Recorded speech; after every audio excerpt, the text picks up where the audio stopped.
أغرب 10 رجال في العالم، لن تصدق أنهم موجودون بالفعل. رجل الثلج ويم هوف. هوف لا يشعر بالبرد على الإطلاق،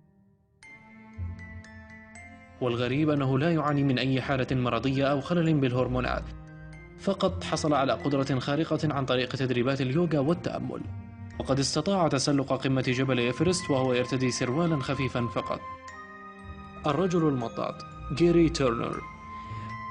جيري هو صاحب أكثر جلد مطاطي في العالم، وقد اكتشف تلك الظاهرة الغريبة في جلده منذ أن كان في الرابعة من عمره، واعتادت عائلته أن تظهر مهارته أمام الأصدقاء والأقارب، وترجع مرونة جلده إلى حالة مرضية تسمى إهلرز داونز سيندروم، وهي تسبب ضعفا في أنسجة الجلد.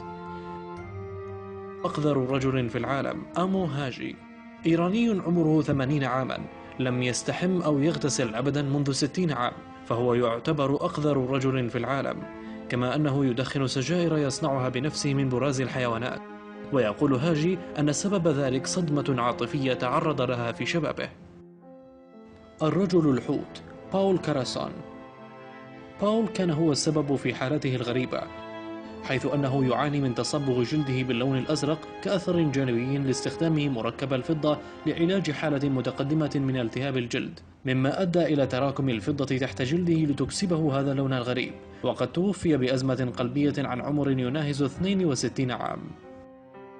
أقصر رجل في العالم شاندرا بهادور. بهادور هو أقصر رجل في العالم، حيث أن طوله 57 سنتيمترا فقط. حالة التقزم النادرة لبهادور سببها وراثي، فقد ولد طفل طبيعي بصحة جيدة ثم توقف جسده عن النمو. هو الآن في 47 من عمره، وقد حطم الرقم القياسي لأقصر امرأة في العالم جوتي آمج. الرجل الشجرة ديني كوسوارا. صياد إندونيسي يطلق عليه الرجل الشجرة، وقد خاض كثيرا من العمليات الجراحية لاستئصال النتوءات والبثور من أصابعه وأقدامه ليستطيع أن يعيش حياة طبيعية، وقد بدأت حالته الغريبة عندما خدش ركبته في الغابة وتعرض لنوع غير معروف من الفطريات والجراثيم. رجل ضد السمنة جون بيري. جون يعاني من مرض نادر يسمى لايبوديستروفي، يؤدي إلى حرق الدهون في جسده باستمرار، فإن لم يأكل كميات ضخمة من الطعام يوميا يبدأ في فقدان الوزن بصورة خطيرة قد تؤدي إلى موته. ابن الشيطان رولف بوتشلز. رولف هو صاحب أكبر عدد من الثقوب في جسده، وقد أطلق عليه لقب ابن الشيطان لبشاعة مظهره، وقد حقق رقما قياسيا حيث يملك 100 ثقب في وجهه.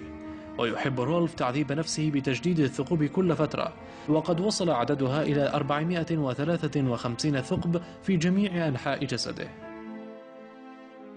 أثقل رجل في العالم باتريك ديويل. الأمريكي باتريك ديويل يعتبر أثقل رجل في العالم، حيث وصل وزنه إلى حوالي 598 كيلوغرام، وهو لم يغادر فراش منزله منذ 7 سنوات بسبب وزنه، لدرجة أنه عند ذهابه إلى المشفى اضطر المسعفين لكسر جزء من جدار منزله ليخرجوه من الغرفة. أجرى باتريك عدة عمليات جراحية ونجح بالفعل في خسارة نصف وزنه تقريبا. الرجل الذئب يوز هين هوان. الصيني يو يغطي الشعر 96% من جسمه، وعندما ولد لم يكن واضحا لدى الأطباء من أنه يعاني من هذه الطفرة، وقد كان يعاني من مشاكل كبيرة في تقبل مظهره والخروج أمام الناس، ولكن مع الوقت تأقلم وأصبح يظهر في العديد من الأفلام الوثائقية، وهو الآن يجري عمليات إزالة للشعر بالليزر بصفة دورية، ولكن المشكلة أن شعره يعود للنمو بسرعة كبيرة مرة أخرى.